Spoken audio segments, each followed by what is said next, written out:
there, and welcome to the Fox Tucson Theater for Families at Home series. My name is Jordan Wiley-Hill, and in addition to coordinating the Fox Theater's KIT, Kids in the Theater program, I am also a longtime educator and storyteller. Now, storytelling is one of the most ancient performing art forms that we have as humans. And the old stories that have been passed down from generation to generation have typically survived because they have kernels of wisdom inside of them. Wisdom that can guide us in our lives, especially when times get strange and uncertain. And so, I have such a story for you. This is an old Yiddish folktale from Eastern Europe.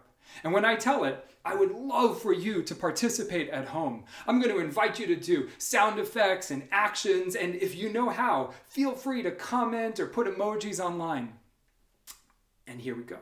Everyone, settle in, wiggle it out, and get all comfy, and take a deep breath in, and let it out. Once upon a time, there lived a man who lived with his family in a very small house. It was such a small house that there was one room, and everything happened in that room. The cooking, the eating, the cleaning, the sleeping.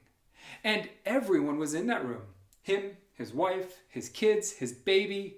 And during holiday times, it was even worse because family would come and visit and stay with them in that one room with more adults, more kids, and often another baby. And so it was that man was just overwhelmed and too much, especially when he would try to go to sleep. He would lay down and all he could hear were people talking, going, help me out guys, go, blah, blah, blah, blah, blah, blah, blah, blah, blah, blah. And when they finally stopped talking and he would begin to drift off, a baby would start crying, going, help me out. Wah, wah, wah. Well, after too many sleepless nights, he decided that he just couldn't take it anymore. Something had to change. But what? He didn't know. But he knew that in his village there lived an old lady who was known for her wisdom. And so he made his way through the streets of his town until he came to her house. He knocked on her door, and the door opened with a... And the old lady said, yes. Oh, my house is so small, and there's too much noise and too many people and just too much chaos. Can you help me? What should I do? And she said, tell me, do you keep any animals in your yard? And he said, oh, yeah, we have a cow and a goat for milk and a chicken for eggs. Very good, very good. I will help you as long as you promise to do whatever I say. Now the man was desperate. So he was willing to make such a promise. He said, yeah, of course. Okay, I want you to go back to your home and bring your chicken into your house. I said, but my chicken is going to be making such a mess. How can I? You promised. Okay, I will. And so he made his way back to his house. And when he got there, he went outside and he took his chicken and brought her inside. So now there were people talking, going blah blah blah blah blah blah, baby crying, going ah, ah. And in addition, a chicken going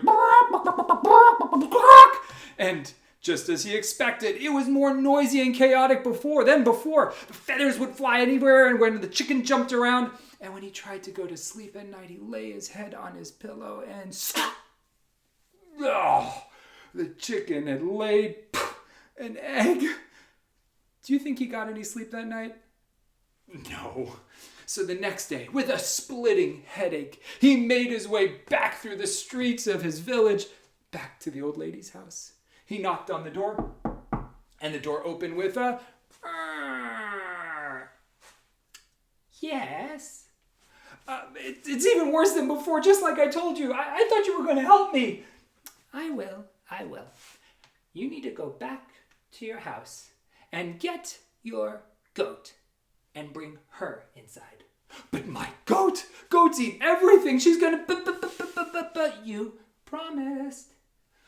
Okay. And so he went back to his house. He took his goat and brought her inside. So now, not only were there people going, blah, blah, blah, blah, blah, blah, blah, baby saying, a chicken, but now there was also a goat. And just as he expected, that goat ate everything. He was sitting there trying to eat a meal when he felt a breeze on his leg and looked down, and the goat had eaten half of his pants. And as he lay down to try to sleep with all the noise around him, he felt a breath on his face, looked up, and the goat was chewing on his hair. Ugh. Do you think he got any sleep that night?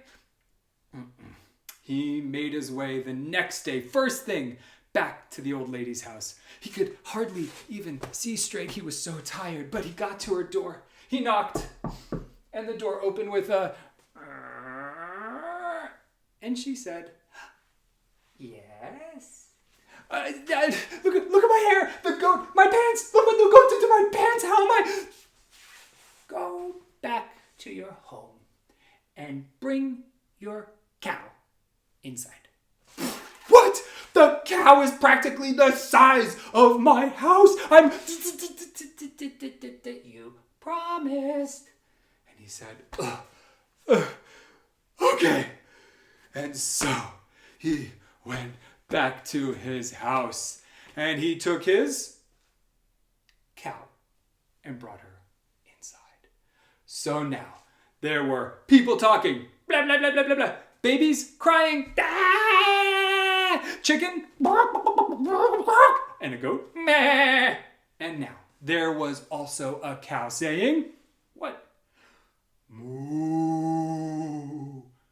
And just as he expected, she took up so much space in that house that to get anywhere, you had to squeeze by her, and her tail would be swishing in your face, and you don't even want to know what she was leaving on the floor. Do you think he got any sleep that night? The next day, he could hardly even walk. He just crawled his way through the streets of the town till he got to the old lady's house and she opened the door with a yes. And all he could say was I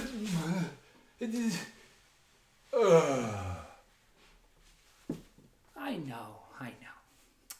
I want you to go back to your house and take the chicken and the goat and the cow and bring them outside. And then clean up, for God's sake. And he said, yes, I can do that. And with a new burst of energy, he went running through the streets of his village. He got back to his home and he took out the chicken, he took out the goat, and he took out the cow. And once they were out and he had cleaned up a bit, he sat down on the edge of his bed and looked around. There were still a lot of people, and they were talking and babies were crying, but without the chicken, it just seemed so much more quiet. And without the goat, it felt so much more calm.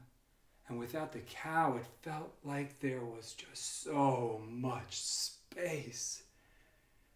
And he got a smile on his face as he lay his head down on his pillow and finally fell fast asleep. Me, me, me, me, me, me, me, me, me, me. Me, me, me, me, me, me. The end. Everybody, take a deep breath in and out and shake that old story into your bones. And now, I've got a question for you. In the beginning of the story, there were people in his house, babies crying. At the end of the story, there were people in his house, babies crying. but he felt totally different. So what changed? What changed for him? You can say it out loud to the people you're with at home, or if you know how, you can type it into your comments. Tell us, what do you think changed for that man? When I think about it, I think what changed was his perspective. It was how he was seeing the situation. Same situation, but his way of seeing, his way of feeling about it shifted. And that made all the difference. And for all of us, as we're cooped up in our houses with whoever happens to be in our houses at any given time, it can sometimes feel crowded and crazy and intense. But if we can shift our perspective a little bit, change how we're seeing things, often we can change how we're feeling about things. Now, there are other ways to shift from feeling chaotic to calm. Changing our perspective can help, but sometimes we need a little bit of an extra nudge. So I'm going to give you some activities. We're going to do some things together right now. So where you are, stand up on your feet and make sure you have some space around you to move your hands and your feet. And we're going to do an old theater warm-up game from the Fox Theater stage to your home theater right now. Everybody, here we go. Put one hand up in the air. And we're going to shake it while we count down from 6 to 1. Here we are. Going 6, 5. Count with me softly. 4, 3, 2, 1. Then your other hand going 6, 5, 4, 3, 2, 1. Keep on going with me. You're going to do your foot now. Try to balance. Go 6, 5, 4, 3, 2, 1. And your other foot. 6, 5, 4, 3, 2, 1. Now, that's one round. We're going to start over again, but this time, count down from 5. And a little louder and a little faster. And we'll keep going like that. 5, 4, 3, 2, 1. 5, 4, 3, 2, 1. 5, 4, 3, 2, 1. 5, 4, 3, 2, 1. 4, 3, 2, 1. 4, 3, 2, 1. 4, 3, 2, 1. 4, 3, 2, 1. 3, 2, 1. 3, 2, 1. 3, 2, 1. 3, 2, 1. 2, 1, 2, 1, 2, 1, 2, 1. 1, 1, 1, 1. Shake it out and reverse. 2, 1, 2, 1, 2, 1, 2, 1. 3, 2, 1. 3, 2, 1. 3, 2, 1. 3, 2, 1. 4, 3, 2, 1. 4, 3, 2, 1. 4, 3, 2, 1. 4, 3, 2, 1. 5, 4, 3, 2, 1. 5, 4, 3, 2, 1. 5, 4, 3, 2, 1. 5, 4, 3, 2, 1.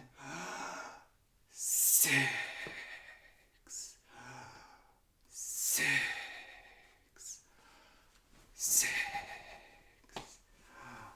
6. And take a deep breath in and out. That was a game we call Crazy Sixes. And notice, how do you feel after doing that?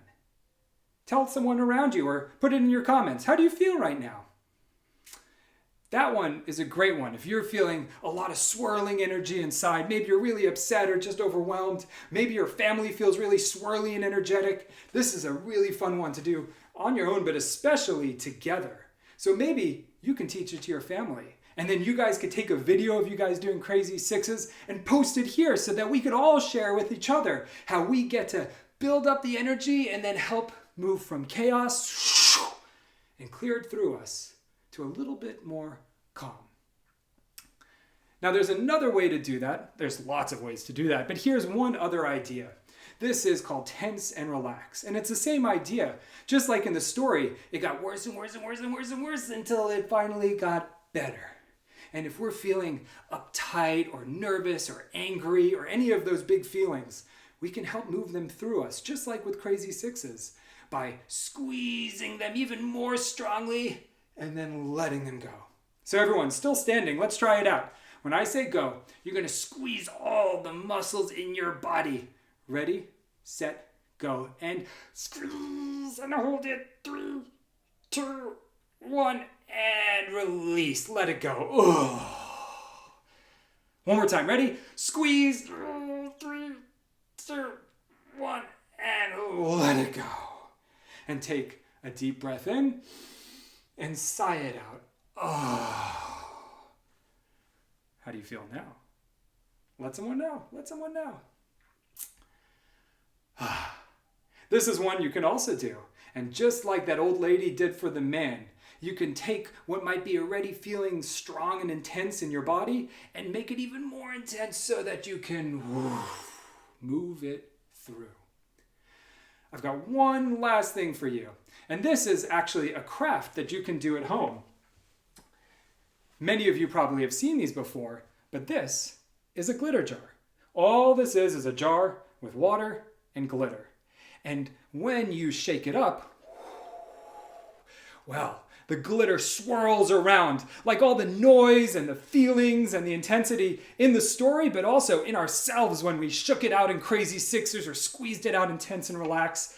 And we can take our glitter jars to remind us that, yeah, sometimes things swirl around, but then when we pause for just a moment, things can slowly settle. So, at your houses, go and get a plastic bottle. I know mine's glass, but plastic's a little bit safer. Get a clear plastic bottle if you can find one. If you have some glitter, put it in there, fill it up with water, close it real tight so it doesn't leak. And then, when things feel like they're just so swirly and intense in your body or in your home, you can take your glitter jar to a corner and you can swirl it up to feel and see how even when things swirl, we can take a moment and help let them settle.